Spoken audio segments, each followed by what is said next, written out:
बातमी नाशिकची आहे। नाशिकमधल्या पबमधील गोळीबारात तरुण जखमी झालाय। नाशिकच्या सातपूर परिसरात ही घटना घडली आहे। माजी नगरसेवकाचा मुलगा भूषण लोंढेवर गुन्हा दाखल आहे। गोळीबाराप्रकरणी भूषण लोंढेसह 7 जणांवर गुन्हा दाखल करण्यात येतोय।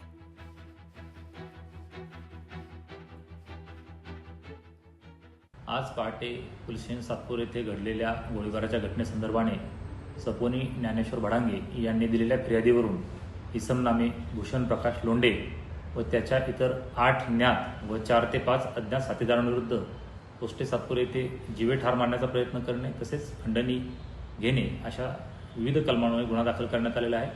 सदर गुन्ह्याचा पुढील तपास वपोनी अहेरे हे स्वतः करत आहेत। सदर गुन्ह्यामध्ये आम्ही अद्याप पाहतो एकूण 3 आरोपितांना अटक केलेली आहे व उर्वरित आरोपींचा शोध त्या ठिकाणी आम्ही घेत आहोत।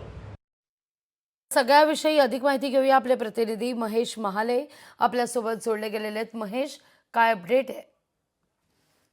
लागवी खरं तर सातपूरमध्ये हा सगळा प्रकार घडलेला आहे। सातपूरच्या नाईक संकुल परिसरामध्ये असलेल्या बारमध्ये हा सगळा प्रकार घडलेला आहे। या प्रकरणी खरं तर माजी नगरसेवकाचे जे पुत्र आहे भूषण लोंढे त्यांच्यावर गोळीबाराचा देखील गुन्हा दाखल करण्यात आलेला आहे। एकूणच जर बघितलं तर वारंवार या गोळीबाराच्या घटना घडलेल्या आहे आणि प्रोटेक्शन मनीच्या नावाखाली खरं तर हॉटेल व्यावसायिकाला धमकी देऊन खंडणी उकळण्याचा हा सगळा प्रकार आहे। या प्रकरणी आता पोलिसांनी चांगलीच ऍक्शन घेतली असून भूषण लोंढेवर हा गुन्हा दाखल करण्यात आलेला आहे। या अगोदर जर आपण बघितलं तर भूषण लोंढेवर विविध गुन्हे दाखल झालेले आहे। वर्षभरापूर्वीच तो कारागृहातून सुटून आलेला आहे, मात्र पुन्हा एकदा त्याने गोळीबार केल्याने खरं तर खळबळ उडालेली आहे। एकूणच हॉटेल व्यावसायिक या खरं तर खंडणीच्या भीतीपोटी पोलिसात गेलेले होते। त्या प्रकरणी पोलिसांनी दखल घेऊन त्यांच्यावर गुन्हा दाखल केलेला आहे।